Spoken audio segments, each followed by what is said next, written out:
Hello everybody, welcome to GTEK. This video is the first in a series of the repair and restoration of a phase linear 400 Series 1. In this episode, we're going to be working on the PL14 control board. I will be showing you how to troubleshoot that board, how to look at those transistors and check the diodes. So stay tuned. Also, we appreciate you watching this video. If you like what you see, hit the like button and subscribe. Well, let's get right into it. The first thing we're going to do is place the amplifier on its back and remove the 4 bolts that secure the faceplate. Once those are out, we can carefully set the faceplate aside above the unit. Next, I like to do a general visual inspection of the amplifier, looking for anything obvious. Burnt components, especially emitter resistors on the output transistors. While going through it, I found a broken wire running from pad 3 on the control board to the base of Q12. That's the driver transistor on the negative rail of the right channel, so that will definitely need to be resoldered. Other than that, the emitter resistors on the outputs look good visually. We'll confirm all of that with an ohm meter a little later. Now, let's remove the control board by taking off the 2 nuts to secure it in place. On the back side, we've got about 27 wires connected to this board, so all of these will need to be unsoldered before we can work on it. And a little later, I'm going to clean this up and make it much easier to service in the future. Here, we're removing all the wiring from the board, and once that's done, we can pull the board out.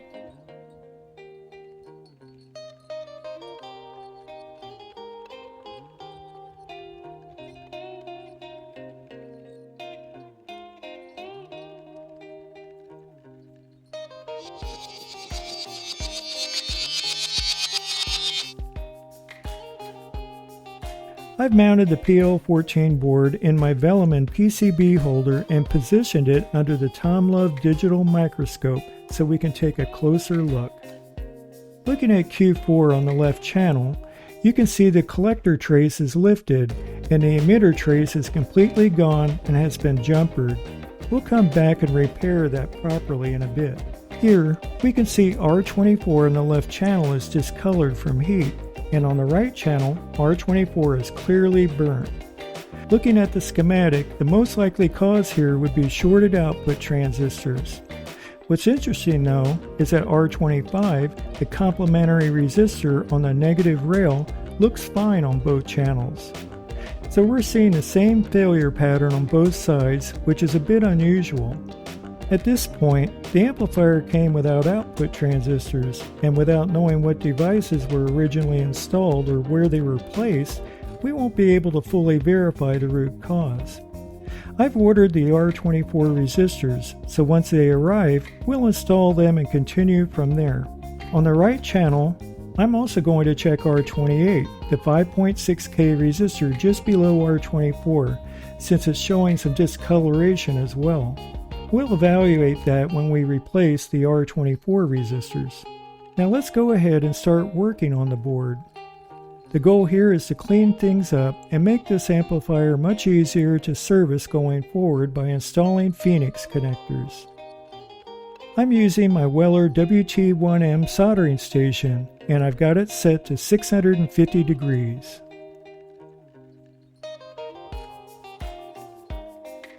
Here, I'm using solder wick to remove the remaining solder from all the pads where the wiring was attached.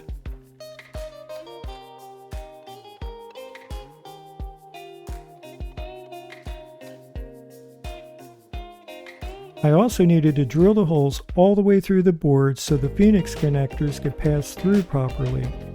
To do that, I laid the connectors out and marked the pin locations with a permanent marker, since the pin layout is slightly different from the original pad spacing. By doing that and using a combination of 2, 3, and 4 pin connectors, I was able to align everything properly so that they would solder cleanly to the pads.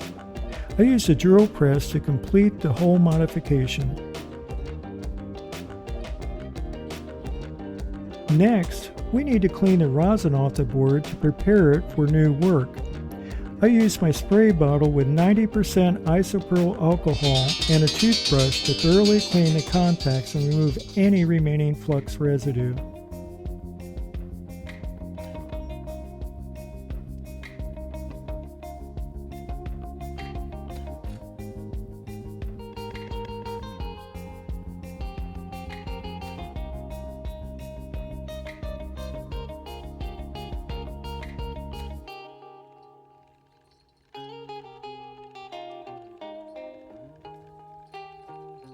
Next, I applied B7000 adhesive to the bottoms of the connectors to secure them to the board.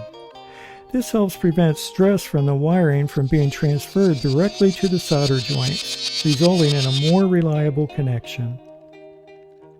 I then fed the connector pins through the holes in the board and pressed them down firmly into place.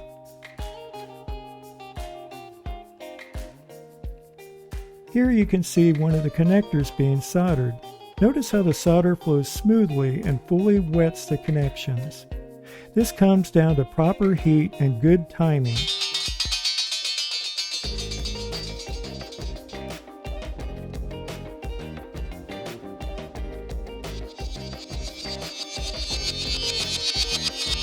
And here's a finished section after cleaning the board. Again, using a toothbrush and isopropyl alcohol to remove the flux residue. As you can see, the Phoenix connector modification is a very clean upgrade. It adds a lot of practicality to the control board and makes future servicing much easier. The capacitors on this board are nearly 50 years old, so they definitely need to be replaced. First, we have to remove the originals. Here, you can see me using solder wick to do just that.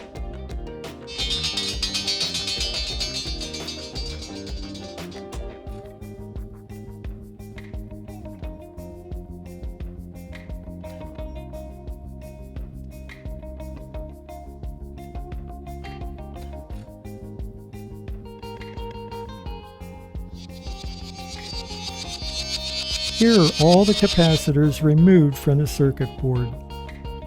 For replacements, I chose Nichicon fine gold audio grade capacitors. Here you can see the new capacitors being soldered into place. It's very important to verify the polarity before soldering, and just as important, double check it again after they're installed.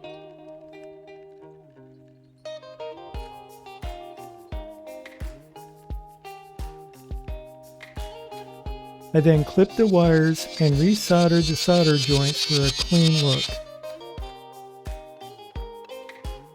Here's a close-up of one of the capacitors soldered in place, and here's the entire control board after all the capacitors have been replaced. Pretty nice, isn't it?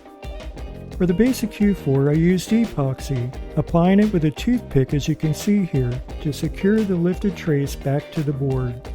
I made sure to work some epoxy underneath the pads as well for added strength. I also re-jumpered the emitter using a heavier gauge wire to improve reliability. As you can see in this video, I also applied epoxy to the top of the board, attaching the pins of the transistor to the board. Doing this also reinforces the trace underneath the board.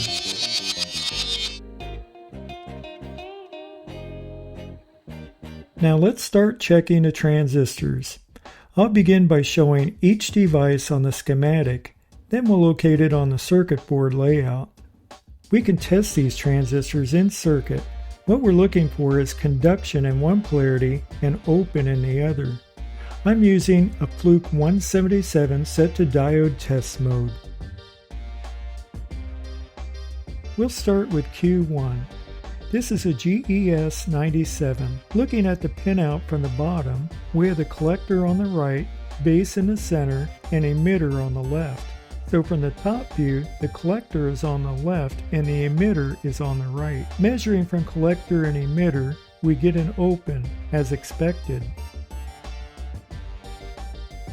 Placing the negative probe on the collector and the positive on the base, we read about 0.685 volts.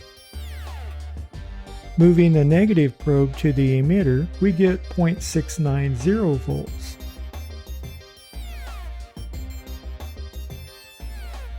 Reversing polarity, negative on the base, we get open readings to both emitter and collector. This transistor is good. Moving on to Q2, which is also a GES 97. Collector to emitter is open.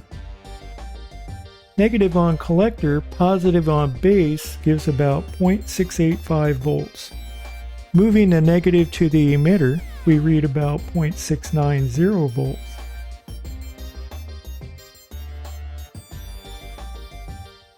Reversing polarity again shows open readings.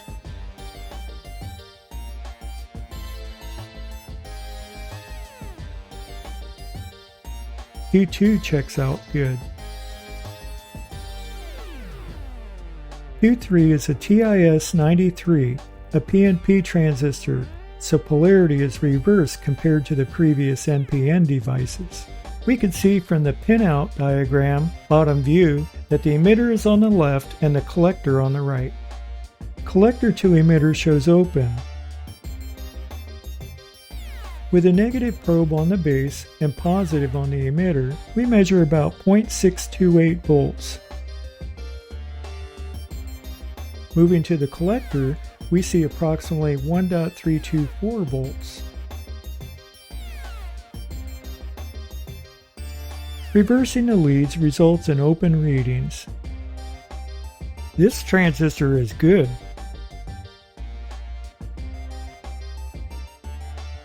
Q4 is also a PNP transistor, an MPS A93. Its pinout is similar to Q1 and Q2, but remember polarity is reversed for PNP. Emitter to collector reads open. With the negative probes on the base to collector is about 0.657 volts. From the base to the emitter, we have about 0.68 volts.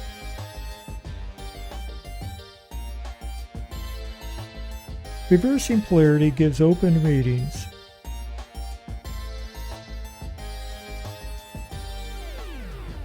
Q4 is good.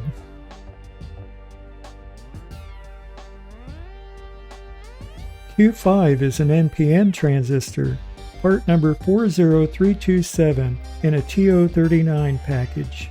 The emitter is closest to the tab. Emitter to collector is open. Positive on the base, negative on the emitter gives about 0.595 volts. Moving to the collector, we get about 0.568 volts.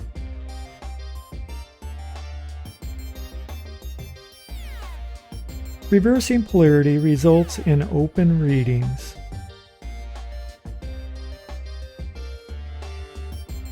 This transistor is good.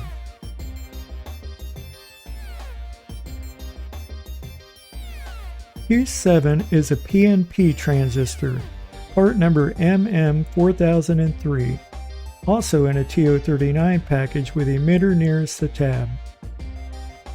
Collector to emitter is open. Negative on base, positive on emitter gives about 0.633 volts. Moving to the collector, we read about 0.604 volts.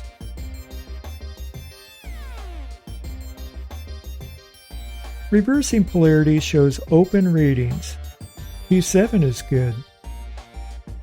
Q8 is an NPN transistor, a 2N1304, and is part of a complementary pair with Q9. These are germanium transistors, not silicon, so the voltage drop will be lower. Emitter to collector is open. Positive on base, negative on emitter gives about 0.258 volts.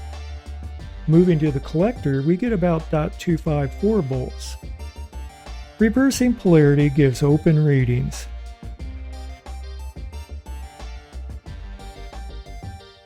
Q8 is good.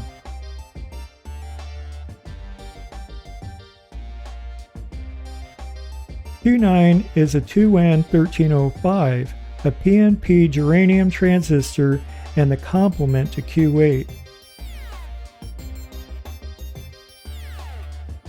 Collector to emitter is open. With a negative probe on the base to emitter voltage is about 0.195 volts. Base to collector is about 0.189 volts.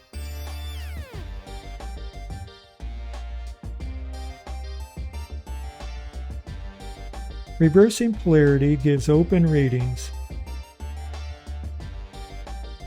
Q9 is good. Q10 is another NPN, 40327, same as Q5. Emitter to collector is open. With a negative probe on base, we have a base to collector voltage of about 0.587 volts.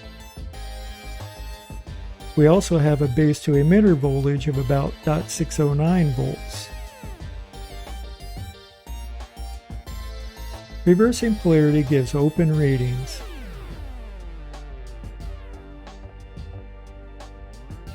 Q10 is good. Q6 is not located on the control board. This is the bias transistor. It's mounted on the heatsink so it can track temperature and stabilize the amplifier's bias. Since we removed it from the board, we can test it using a dedicated transistor tester, the Peak Atlas DCA75 Pro.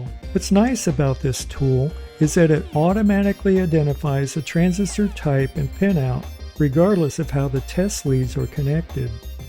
Here, we can see that the red test lead is connected to the collector, the green to the emitter, and the blue to the base. The tester confirms that this transistor is good. All the transistors on the right channel check out good. I also tested the left channel, and these devices are good as well. Next, we'll move on to testing the diodes.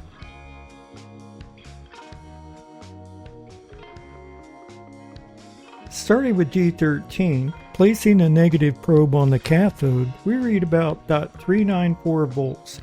Reversing the leads, we get an open. This diode is good.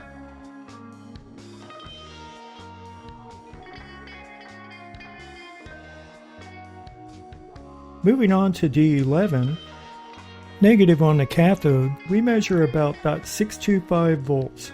Reversing polarity, we get an open. D11 is good. Now checking D12, again placing a negative probe on the cathode, we read about 0.629 volts. Reversing polarity, we get an open. D12 is good.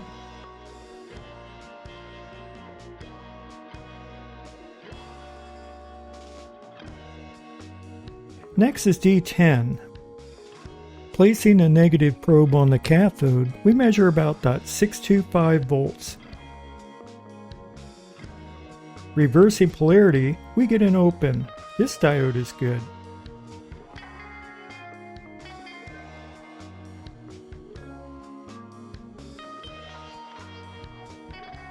On D9, placing a negative probe on the cathode gives us about 0.616 volts.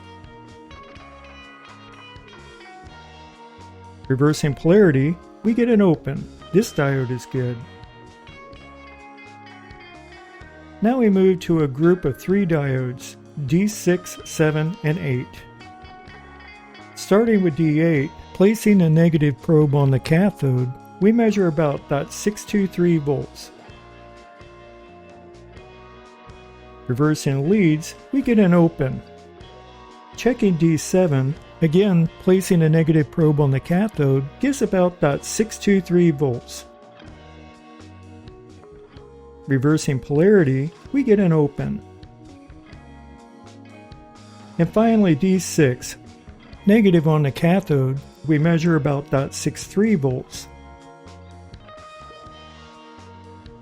Reversing polarity, we get an open. All 3 diodes are good.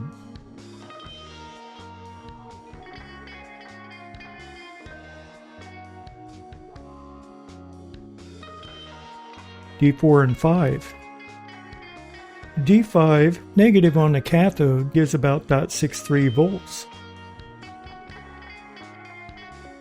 Reversing polarity, we get an open. Moving to D4, negative on the cathode reads about 0.611 volts. Reversing the leads, we get an open. D4 and 5 are good.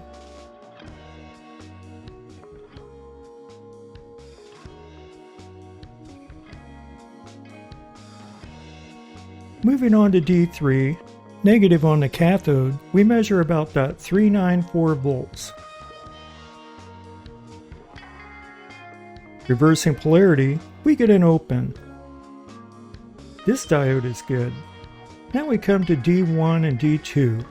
These diodes are connected in parallel and oriented opposite each other.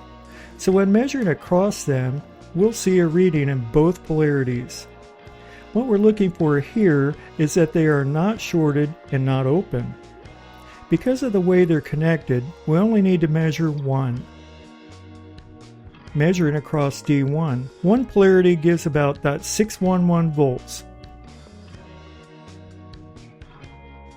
Reversing polarity gives about 0.609 volts.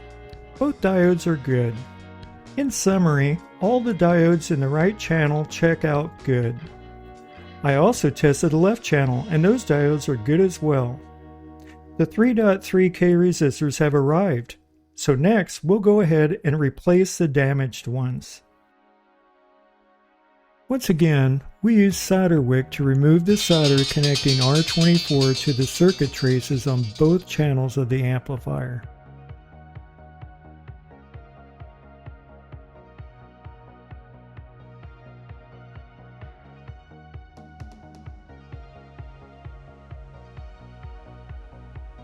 During that process, I accidentally removed the solder from one end of R28, so here I'm just reflowing and resoldering that connection. Now we can go ahead and remove R24 from both channels.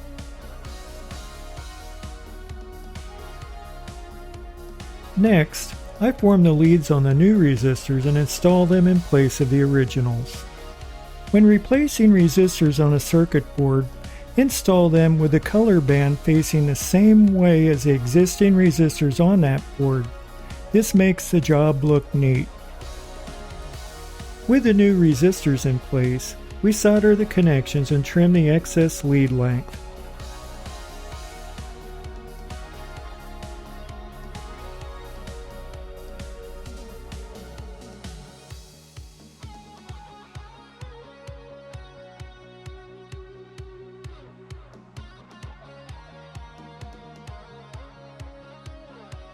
After trimming, I go back and reflow the joints to ensure a clean, solid connection. As before, we use isopropyl alcohol and a toothbrush to remove any remaining flux from the board on both channels.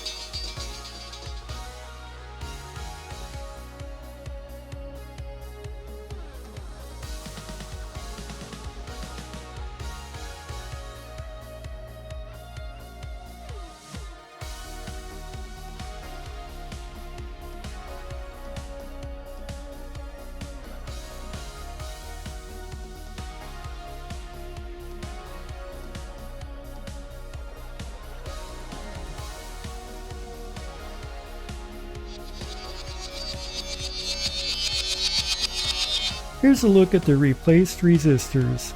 Measuring them out of circuit, the more heavily burned resistor reads about 3.367 k ohms, which is still within spec. The less damaged one measures 3.327 k ohm, also good. Even though they tested good, I'm glad we replaced them. Heat stress like that can affect long-term reliability. I'm still deciding whether to go ahead and replace R28 on the right channel as a precaution. And here's a top view of the completed resistor replacement. Nice and clean. Turned out really well. Well, there you have it. Troubleshooting these transistors in circuit in these amplifiers is relatively easy.